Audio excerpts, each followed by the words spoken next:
우리에게 주신 하나님 말씀은 열왕기상 18장 30절부터 40절의 말씀입니다. 봉독하겠습니다.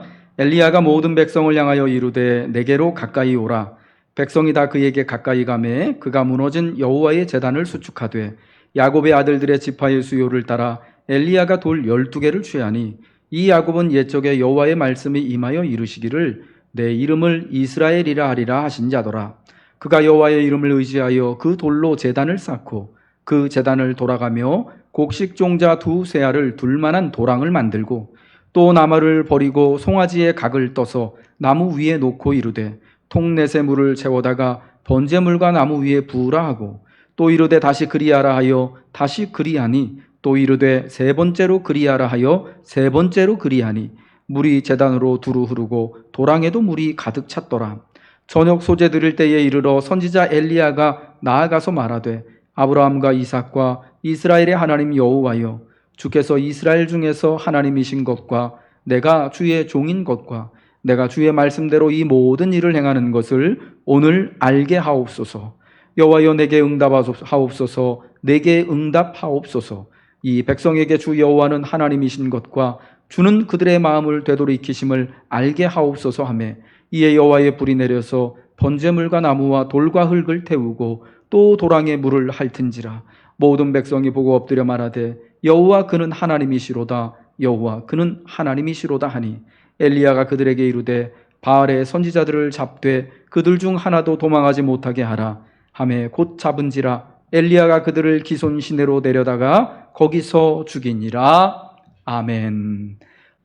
엘리야 선지자의 사역 중에서 가장 중요한 사건은 갈멜산 사건이었습니다.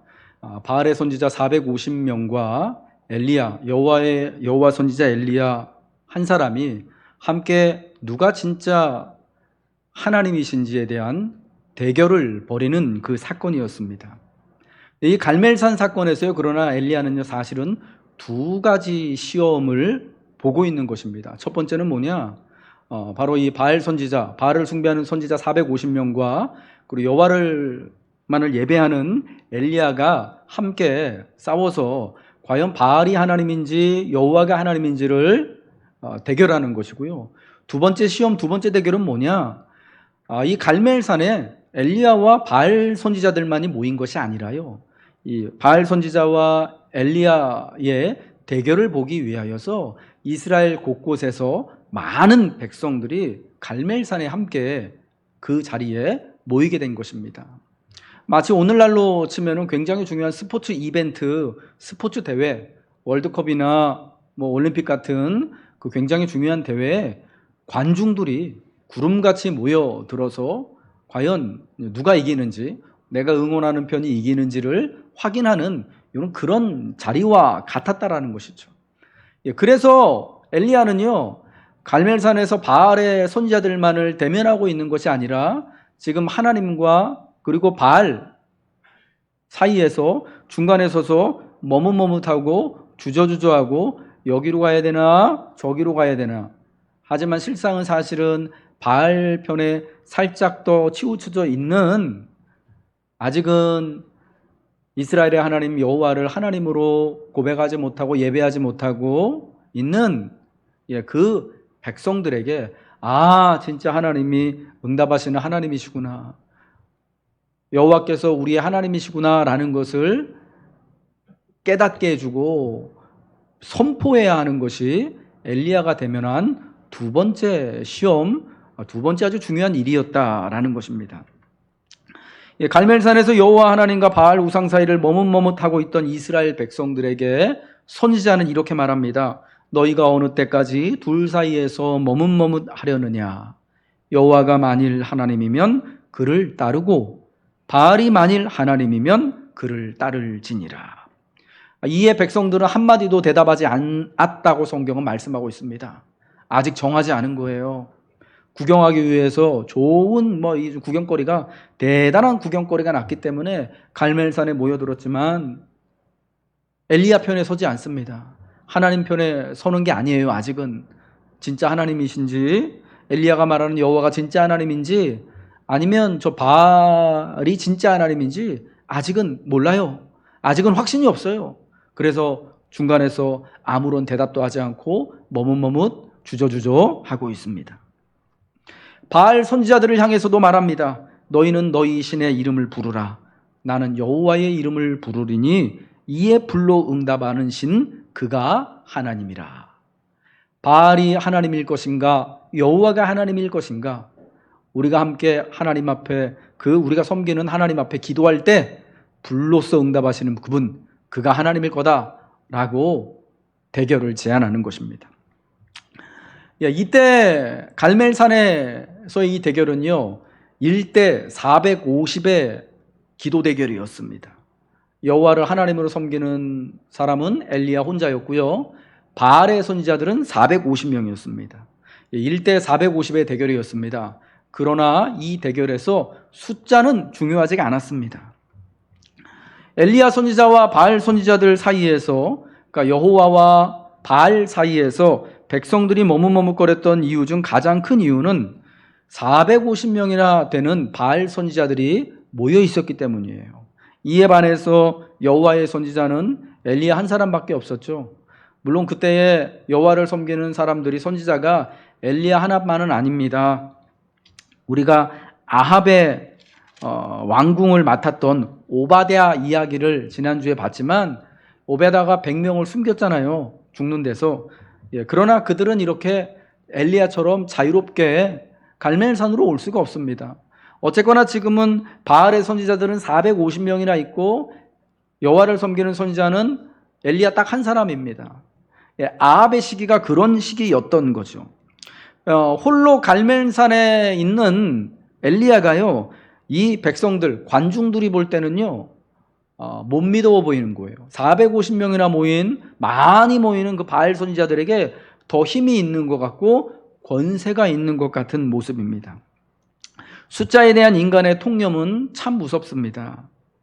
많은 사람이 모여 있는 곳에 능력이 있는 것 같잖아요. 사람이 희한하게 진짜 그래요. 많은 사람이 수백 명, 수천 명 혹은 수만 명이 모여 있는 곳에는요, 거기 진짜 어떤 아우라가 있어요. 거기 분명히 권세가 있습니다. 그러나 한두 사람이 모여 있는 곳, 성경이 말하는 것처럼 두세 사람이 있는 곳에 예수님이 우리하고 함께 하시겠다고 말씀하셨지만 우리 인간의 통념으로 볼 때 한 명이 있는 곳, 두세 사람이 있는 곳에는요 무슨 일이 안 일어날 것 같아요. 우리의 통념상 많은 것이 좋은 것이고 많은 것이 선한 것이고 많은 사람이 택한 것이기에 보다 안전하다고 여기는 것이 보통의 통념이에요. 그러나 이 갈멜산에서 송아지 제물이 마련된 제단에 불로써 응답하고 하늘로부터 비를 내리게 하는 이 대결에서 누가 승리합니까? 엘리야가 승리합니다. 여호와 하나님께서 불로 응답하시는 분, 하늘로서 비를 내리시는 하나님이심이 알려지는 것입니다. 그러니까 엘리야는 혼자서라도 450명을 능히 감당할 만한 놀라운 능력, 놀라운 권세가 있는 거예요. 왜? 그 한 사람이 이 땅의 만왕의 왕이시며 만유의 구주이신 홀로 하나이신 한 분 여호와 하나님을 믿는 자이기 때문에, 여호와 하나님만을 예배하는 자이기 때문에 그렇다라는 것입니다. 우리가 지난주 9월의 첫날부터 예레미야서 26장부터 28장까지의 말씀을 매일같이 말씀 묵상을 했잖아요. 여러분 말씀 묵상한 그 내용을 잘 생각을 해보십시오. 큐티 날마다 하고 계시죠? 예레미야 선지자가 시대예요. 유다의 마지막 시기. 예루살렘에 사는 사람들이 예레미야 선지자의 선포를 믿지 않았어요. 듣지 않았어요. 예레미야 선지자가 예루살렘 성전에 서서 예루살렘의 사람들에게, 그리고 시드기야 왕을 방문하기 위해서 온 열국의 사신들 앞에서 선포합니다. 자기 목에 줄과 멍에를 메고, 자 이렇듯 우리 모두가 여기 서 있는 모든 사람들 다 이렇게 바벨론의 느부갓네살 왕이 준 줄과 멍에를 메고 그를 섬겨야 할 것입니다. 여러분들이 바벨론 왕을 섬기는 것이 하나님의 뜻인데, 그 바벨론의 느부갓네살 왕을 섬기게 되면 하나님께서 우리에게 조상 대대로 주신 이 땅에서, 예루살렘에서 우리가 평온하게 살아갈 수 있을 것입니다. 그러니까 바벨론 왕을 섬기십시오 라는 거였습니다. 그러나 만약 그것이 싫다고 바벨론 왕을 거절한다면 하나님이 바벨론 왕을 통하여서 여러분의 목에 줄과 멍에를 메고 포로로 끌고 가듯이 다 사로잡아가게 하시고 이 성전과 성전이 있는 도시는 황폐하게 하실 것입니다 라는 거였어요. 분명히 하나님을 통하여서 주신 말씀이었지만 예루살렘에 있던 어떤 사람들도 선지자의 음성을 듣지 않았습니다. 믿지 못했습니다. 저는 그 이유 중에 하나가 바로 예레미야 선지자의 출신 때문에 그렇다라고 말씀드리고 싶어요. 예레미야는요, 베냐민 땅 아나돗 출신의 제사장이에요. 이건 뭐냐면, 그러니까 예루살렘 중앙성전 출신이 아니라 지방성소 출신의 제사장이었다라는 거예요. 그의 조상은 다윗 왕 때의 대제사장 중 한 명인 아비아달 대제사장이었습니다. 그런데 이 아비아달 대제사장이 다윗 왕이 죽고 솔로몬이 왕이 될 때 어떻게 됩니까? 줄을 잘못 서죠. 솔로몬을 반대하는 자리에 서게 됩니다. 그래서 그로 인하여서 솔로몬이 왕이 될 때 어떻게 돼요? 쫓겨나요. 예루살렘에서 쫓겨나게 되어지고, 그래서 이제 대제사장의 직분은 사독제사장, 사독계열로 대대로 이어지게 되고, 아비아달 제사장은 쫓겨나서 자기의 고향인 베냐민 땅 아나돗으로 귀향을 가서 거기서 그의 후손들이 대대로 지방 아나돗의 제사장으로 섬기게 되는 거예요. 그러니까 이 예레미야는 그 아비아달의 후손 중에 한 명입니다. 중앙에서 봤을 때 예루살렘 성전 출신이 아니라 지방 출신이에요. 게다가 아비아달 계통의 제사장이에요. 그러니까 한번 중앙에서부터 내침을 당한, 우리말로 하면 패족된 그런 신분이었다라는 겁니다. 그러니까 예루살렘에 있던 그 많은 사람들이요, 예레미야를 그 신분 때문에 신뢰하지 않고 그가 그를 통하여 선포하는 하나님의 말씀도 듣지 않게 되었던 거예요. 중앙 엘리트 대 지방 흑수저로 이렇게 대변되어지는 거죠. 반면에 예레미야와 같은 시대에 하나냐와 같은 거짓 선지자는 어떻습니까? 이 사람은 예루살렘 중앙 성전 출신이거든요. 요즘 말로 하면 중앙 엘리트 출신입니다. 그러니까 그가 하는 말이 옳은 말이 아니에요. 맞는 말이 아니에요. 하나님으로부터 온 말이 아님에도 불구하고 사람들은 예레미야의 말이 아니라 하나냐의 말을 듣고 환호했던 것입니다. 오늘날도 여러분 그렇지 않습니까? 중앙 엘리트를 더 선호하고 좋아하지 지방 흑수저 출신들 좋아하지 않습니다. 서울대 출신 좋아하지 지방대 출신 좋아하지 않지 않습니까? 그래서 예레미야의 말을 안 들었는데요, 이것은 엘리야의 경우에도 똑같이 적용이 됐습니다. 엘리야가 처음 등장하는 열왕기상 17장의 1절에 그의 출신을 어떻게 말하냐, 그를 디셉 사람 엘리야라고 말합니다. 보통 성경에서 어떤 한 인물이 등장할 때 그 사람이 어느 지방 출신이고 그 사람의 아버지가 누군지가 나옵니다. 예레미야의 경우에 베냐민 땅 아나돗 출신의 제사장 예레미야다. 다윗 같은 경우에는 기스의 아들, 이새의 아들, 뭐 이렇게 아버지가 나오고 자기가 어떤 지역 출신인지가 나옵니다.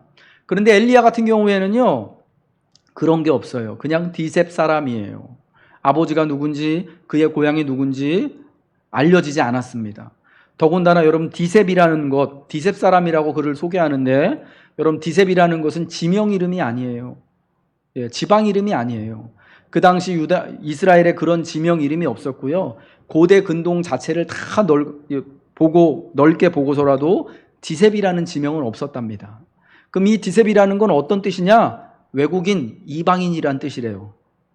그러니까 엘리야는 이방인이었다라는 거예요. 외국인이었다라는 거예요. 외국인 엘리야가 하나님의 선지자로 부름받아서 아합의 시대, 바알 우상을 숭배하는 그 시대, 기근의 시대 때 사역을 한 거예요.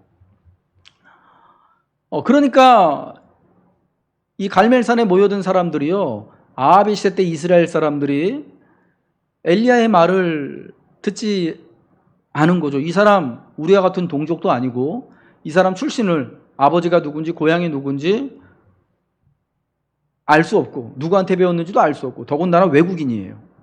그러니까 그의 말을 신뢰하지 못했던 것이다라는 것입니다.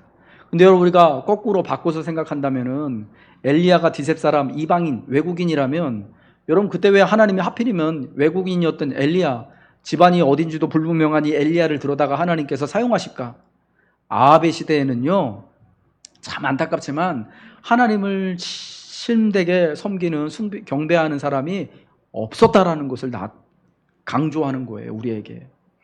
하나님이 들어다가 사용할 사람이 없으니까 엘리야와 같은 외국인을, 그가 출신이 어딘지도 모르지만 하나님이 들어다가 하나님의 도구로, 불같은 도구로 하나님이 사용하시는 거예요. 하나님에게는 언제나 숫자가 중요하지 않아요. 중앙이냐 지방이냐가 하나님은 보시지 않습니다. 하나님께서 구원을 이루시는 방법은 언제나 작은 자들을 통해서입니다. 이스라엘의 조상들인 히브리인들을 택하신 이유도 그들이 수가 많고 유력한 민족이어서가 아니라, 비록 애굽 땅 종살이하고 있던 히브리인들이었지만 하나님께서 하나님의 구원하심이 어떤 것인지를, 하나님의 긍휼하심이 어떤 것인지를 보여주시기 위하여서 가장 작았던 그들을 택하셨던 줄 믿으시기 바랍니다. 뿐만 아니라 우리 예수님께서 택하신 12명의 제자들, 그들 대부분 다 가난한 갈릴리의 어부들이었습니다. 예루살렘 중앙 출신이 아니라 그때 예루살렘 사람들, 유다의 사람들이 볼 때 저 북쪽 갈릴리 이방 땅, 거기서도 배운 바 없는 어부 출신들을 예수님은 부르셔서 주와 복음을 위한, 하나님 나라를 위한 기초 삼으신 줄 믿으시기 바랍니다. 이러한 일들은, 이러한 말씀은 성경에 너무나 흔하게 나와 있습니다. 사무엘상 14장 6절에 요나단, 블레셋 대군과 홀로 전투했던, 그리하여 승리를 가져왔던 요나단의 이야기를 우리 같이 한번 읽겠습니다. 시작. 요나단이 자기의 무기를 든 소년에게 이르되, 우리가 이 할례 받지 않은 자들에게로 건너가자. 여호와께서 우리를 위하여 일하실까 하노라. 여호와의 구원은 사람이 많고 적음에 달리지 아니하였느니라. 아멘. 블레셋 대군과의 전쟁을 앞두고 사울과 온 이스라엘 백성들이 두려워 떨고 있었어요. 사울에게 있던 이스라엘 군대는 총 3,000명이었지만 그러나 쳐들어온 블레셋 사람들은 바다의 모래처럼 많았거든요. 그때 사울의 아들이었던 요나단이, 참 이 사람이 신실하고 믿음이 있는 사람이잖아요. 아버지 몰래, 다른 이스라엘 사람들 몰래 자기 병기 든 소년과 무기 든 소년과 함께 둘이서만 적진을 향해 갑니다. 그러면서 여호와의 구원은 사람의 많고 적음에 달리지 아니하였다라고 합니다. 두 사람이서요 블레셋 대군을 물리쳐버려요. 놀라운 말도 안 되는 기적이 일어나는 거죠. 여러분, 그게 하나님의 역사였습니다. 요나단의 친구이며 또 우리가 지난달에 살펴봤던 다윗 역시 똑같은 말을 했습니다. 사무엘상 17장 47절에서요. 우리 읽겠습니다. 시작. 또 여호와의 구원하심이 칼과 창에 있지 아니함을 이 무리에게 알게 하리라. 전쟁은 여호와께 속한 것인즉 그가 너희를 우리 손에 넘기시리라. 아멘. 그래서 요나단과 다윗은 나이 차이를 뛰어넘어서, 신분을 뛰어넘어서 서로 사랑하고 이해하고 배려하는 가장 깊은 우정을 나누는 두 사람이 되지 않았나 싶어요. 골리앗과의 싸움을 하기에 나서면서 다윗이 뭐라 그럽니까? 여호와의 구원하심이 칼과 창에 있지 않다. 전쟁은 여호와께 속한 것인즉 그가 너희를 우리 손에 넘기시리라. 다윗이 마침내 골리앗을 쓰러뜨리고 그의 목을 베고 이스라엘의 큰 승리를 가져다 주지 않습니까? 우리 하나님이 사랑하는 성도 여러분, 하나님은 어떻게 승리를 우리에게 가져다 주십니까?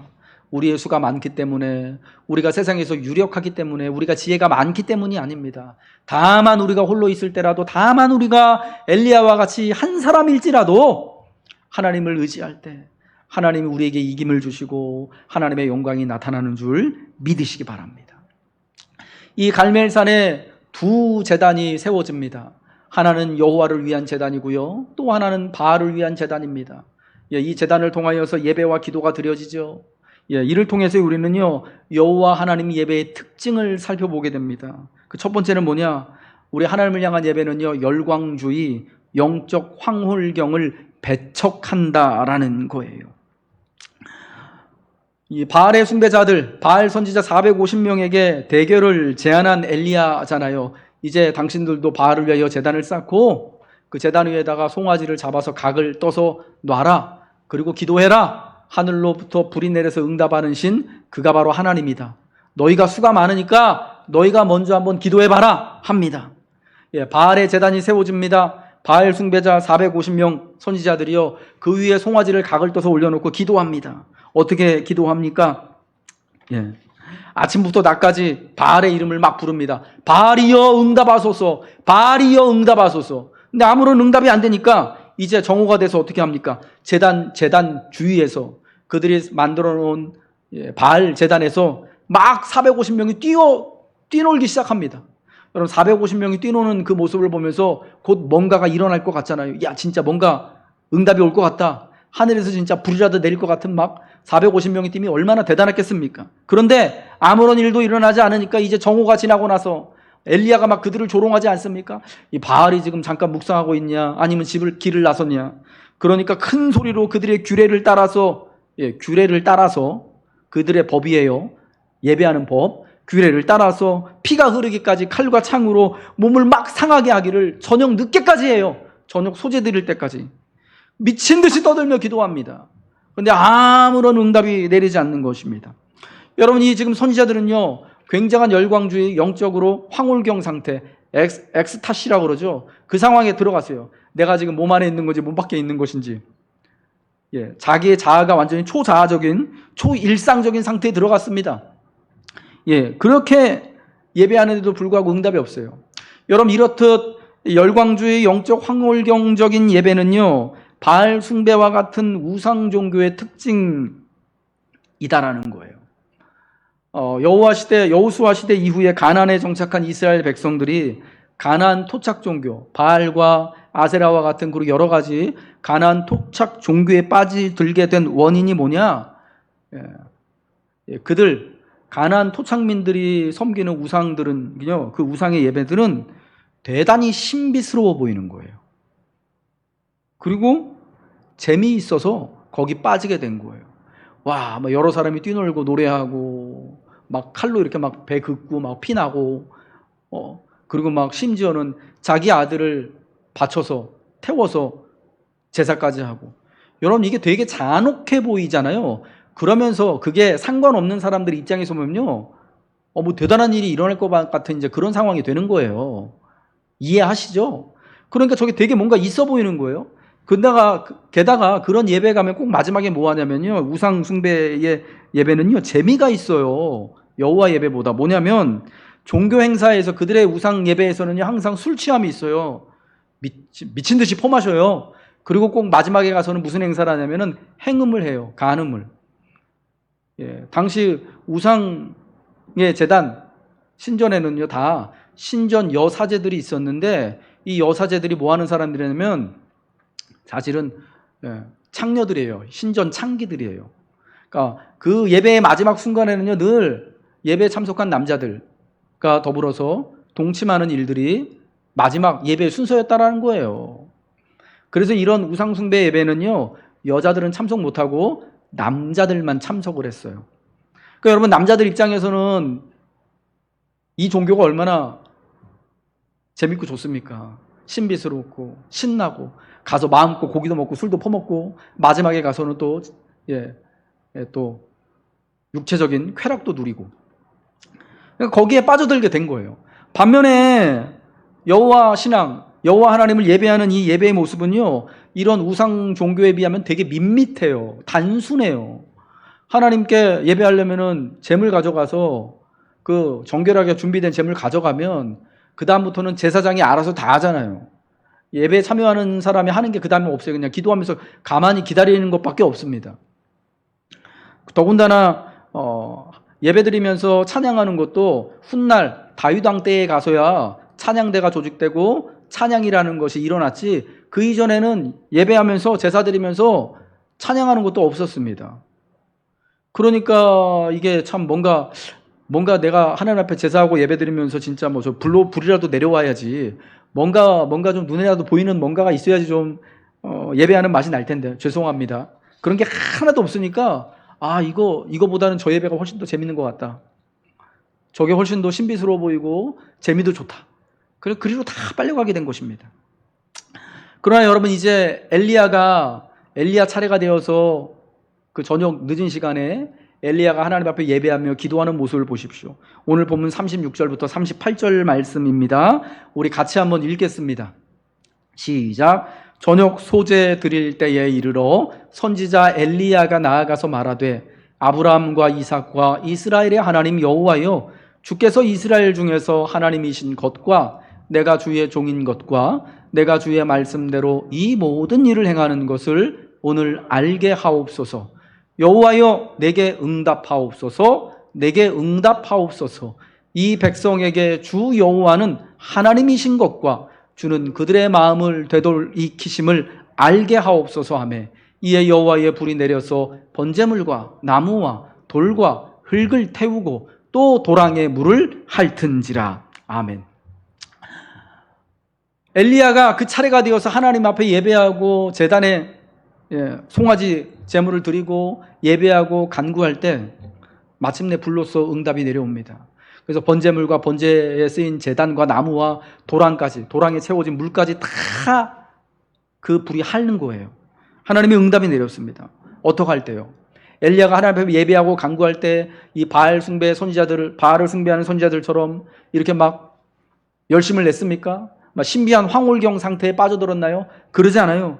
담백하게 예배하고요, 겸손하게, 그러나 진실하게 하나님께 간구하는 겁니다. 아브라함과 이삭과 이스라엘 하나님 여호와여, 주께서 이스라엘 중에 하나님이신 것과 내가 주의 종인 것과 내가 주의 말씀대로 이 모든 일을 행하는 것을 오늘 알게 하옵소서. 내게 응답하옵소서. 내게 응답하옵소서. 이게 다였어요. 그러할 때 하나님의 응답이 엘리야를 통하여서 내려지게 된 것입니다. 물론 여러분, 우리가요, 하나님 앞에 예배할 때, 기도할 때 우리 하나님 앞에서 진심을 당해서 하나님 또 뜨겁게 찬양하기도 하고 기도하기도 합니다. 여러분들, 중요한 것은요, 뭐냐면 우리가 그렇게 예배할 때요, 우리 가운데 얼마나 하나님을 향한 진실함과 하나님을 신뢰함이 있느냐, 이게 중요하다라는 거예요. 바알 신앙의 이 잘못된 점, 그 그릇된 점은 뭐냐면요, 자기들의 종교적 열심을 가지고 자기들이 세워놓은 우상을 조종하려고 하는 게 있다라는 겁니다. 내가 이렇게 열심히 내 몸을 상해하면서까지 너 기도하는데 응답 안 해줄 거야? 배째라, 뭐 이런 거죠. 여러분, 오늘 하나님을 예배하는 우리들은요, 그러한 것 항상 경계해야 되는 거예요. 하나님 앞에 때로는 담백하게, 때로는 진실되게 예배하면서도, 때로는 열정적으로 예배하면서도 우리가 하나님을 내 뜻대로 조종하려고 하는 것이 아니라 다만 예배를 통하여, 다만 기도를 통하여서 하나님의 뜻을 발견하고 겸손히 그 하나님의 뜻대로 살아가기를 결단하는 것이 우리의 예배와 기도에 있어야 한다는 것입니다. 여러분, 엘리야의 예배와 간구는 이 바알 숭배자들에 비하면은 그 길이도 짧고요, 시간도 짧고, 그리고 순서도 별로 없어요. 바알 이 선지자들의 예배는요, 하루 종일 시작됐어요. 아침부터 저녁 소재 드릴 때까지. 기도도 엄청 길게 하고요, 그리고 순서도 많아요. 노래하고 뛰놀고 칼로 긋고 상하고 미친 듯이 떠들고 여러 가지 순서가 많았을 것입니다. 근데 엘리야는요, 그런 거 다 생략합니다. 보이지 않아요. 오늘 우리가 올 한 해 코로나 상황으로 인하여서 이렇게 또 모여서 예배하고 또 비대면으로 예배하면서 참 안타까운 것 중에 하나가 뭐냐면, 우리가 일상적으로 예배했던 예배의 순서들을 제대로 갖추지 못하고 있다라는 거예요.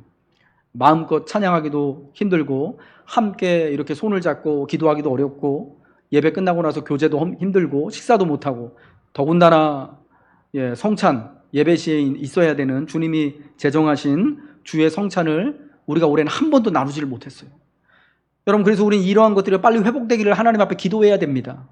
그러나 이러한 순서가 정말 핵심적이라고도 볼 수 있는 이 순서들이 성찬이 빠졌다고 하여서 여러분, 우리가 하나님 앞에 드린 예배가 잘못되고 그릇되느냐? 여러분, 또 그렇지는 않다라는 거예요. 엘리야의 경우를 통하여 볼 때.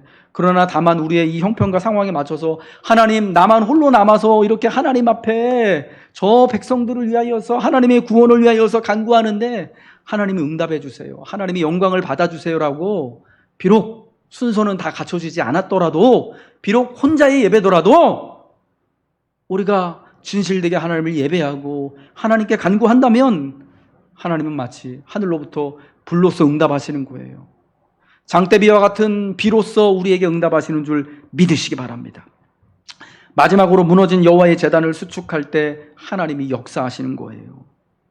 엘리야가 이제 차례가 되어서 모든 백성들을 가까이로 부릅니다. 그리고 야곱의 아들들의 지파의 수요를 따라서 돌 12개를 취하여서 무너진 여호와의 제단을 수축합니다. 이게 아합 시대 때 바알 숭배로 인하여서 끊어졌던 여호와 하나님을 위한 예배와 제사, 기도가 다시금 이스라엘 백성들의 이름으로 다시금 재개합니다. 다시 시작합니다. 라는 상징이 있는 거예요. 이제 이스라엘의 모든 지파, 모든 백성들이 다시금 여호와 하나님을 예배하고 섬길 것이라는 것을 제단을 돌 12개, 그거 얼마나 대단한 제단이겠습니까? 그냥 돌 12개 놓은 거예요. 이쁘지도 않아요. 진짜 아무 흠도, 진짜 흠모할 만한 것이 없는 그런 제단입니다. 그런데 그 12돌을 취하여서 단을 쌓고 이제 우리가 다시금 하나님을 예배합니다. 다시 이 아합의 시대 이후로 하나님을 예배하던 것이 이제 끊어졌는데 이제부터 우리가 다시금 하나님을 예배할 겁니다. 라는 것이 이 제단을 세움을 통하여서 선포된 거예요. 끊어졌던 하나님의 예배를 다시 시작하겠다라는 겁니다. 그리고 나서 엘리야는 간절한 마음으로 그러나 담백하게 여호와 하나님께, 하나님 이 백성에게 하나님이 여호와이심을, 여호와께서 하나님이심을 보여주옵소서 응답해달라고 예배하며 간절히 기도한 겁니다. 상징적이지만 이 백성들과 함께하는 아합의 시대 이후 끊어졌던 하나님에 대한 예배와 간구가 처음으로, 기근이 시작한 이후로 처음으로 하나님께 드려지게 된 거예요. 이에 여호와의 불이 하늘로부터 내려와서 이스라엘의 여호와께서 진짜 하나님이심이 선포되는 겁니다. 아합 시대 3년의 가뭄을 끝낸 것은 여러분 무엇입니까? 이제 비가 올 때가 돼서 내리는 겁니까? 인디안 기후제 지내는 것처럼 오랜 세월 지나면 어쨌거나 아무튼 비가 오는 겁니까? 그렇지 않죠. 무너진 여호와 하나님을 향한 제단이 수축될 때, 여호와 하나님을 향한 중단됐던 그 예배가 다시금 재개될 때, 하나님을 예배하는 것이 시작될 때 3년의 가뭄이 끝난 거예요. 여러분, 아합 시대 3년의 가뭄이 왜 시작됐어요? 열왕기상 17장을 보면 엘리야가 하나님의 말씀을 선포하잖아요. 지금부터 내 말이 있기 전에는 이스라엘의 비나 이슬이 없을 것이다. 근데 하나님이 엘리야를 통하여 그러한 비가 안 내릴 거다라는 가뭄에 대한 선포를 왜 하셨을까요?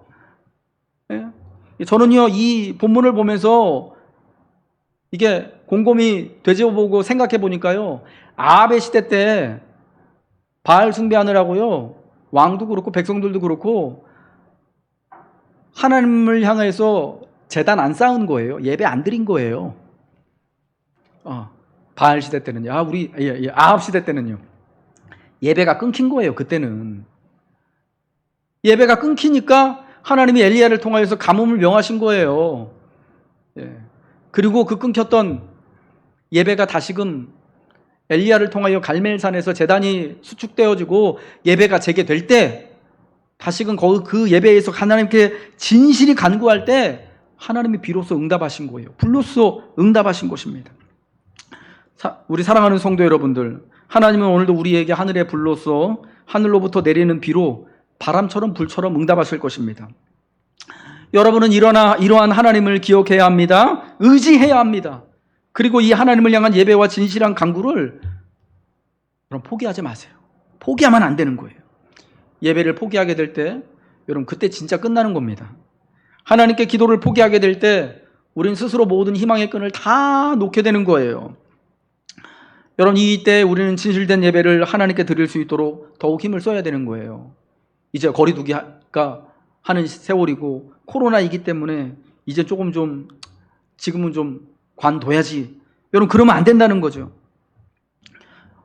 온 백성이 엘리야에게로 모여들어서 무너진 여호와의 제단을 수축합니다. 그러지만 여러분, 백성들이 모여들었지만요, 아직 이 백성들은요, 하나님을 예배하고 하나님께 기도하지 않아요. 하늘로부터 불이 떨어질 때까지는 와, 여호와가 하나님이다, 그들이 고백 못합니다. 하늘로부터 불이 응답한 뒤에야 비로소 여호와가 하나님이시다, 여호와가 하나님이시다 라고 큰 소리 외칩니다. 그러니까 이 말은 뭐냐면요, 엘리야 주변으로 엘리야가 세운 그 초라한 여호와의 예배 제단에 많은 백성들이 모여들었지만 사실은 엘리야 혼자서만 예배하고 엘리야 혼자서만 기도했다라는 거예요. 그런데 하나님께서 그 혼자 예배하고 혼자 기도한 그 예배와 기도를 받으시고 비로소 응답하셨다라는 것입니다. 여러분, 여기에 정말 놀라운 하나님의 역사와 은혜가 있는 것입니다. 엘리야가요, 철저히 혼자서 예배하고 기도했지만 하나님이요, 그 중심을 보시고 이제 엘리야를 통하여서 이 모여든 백성들을 하나님께서 다시금 새롭게 하실 여러분 그런 가능성과 긍휼을 거기 보여주시는 것입니다. 여러분, 오늘 우리가 이렇게 혼자서 예배할 수밖에 없는 그런 상황에서도 여러분 그럼에도 불구하고 우리가 하나님께 예배해야 되는, 기도해야 되는 이유가 여기 있습니다. 혼자 있어야만 하는 상황에서도 예수 그리스도와 하나님을 향한 예배를 포기하지 않을 때, 마치 밤모섬에 유배간 사도 요한이 그가 혼자이지만 주의 날 그가 혼자서 예배할 때 성령에 감동되어져서 저 하늘의 놀라운 환상을 본 것처럼 우리가 하나님을 향한 예배를 비록 나 혼자일지라도 포기하지 않고 진실된 예배와 담백하며 진실한 간구를 하나님께 드릴 때, 우리가 더욱 진실되게 성령의 인도를 따라 예배하며 기도하게 될 때 하나님은 반드시 응답하신다라는 것입니다. 그러면 사랑하는 성도 여러분, 우리의 무너진 예배의 자리를 다시금 세우십시오. 예루살렘을 다시 세우시고 이스라엘의 흩어진 자들을 모으신 하나님, 그리고 그 중에 상처난 자들을 싸매시고 고치시는 이 하나님께서 진실된 우리의 예배와 우리의 간구를 들으시고 바람처럼 불처럼 응답하여 주실 것입니다.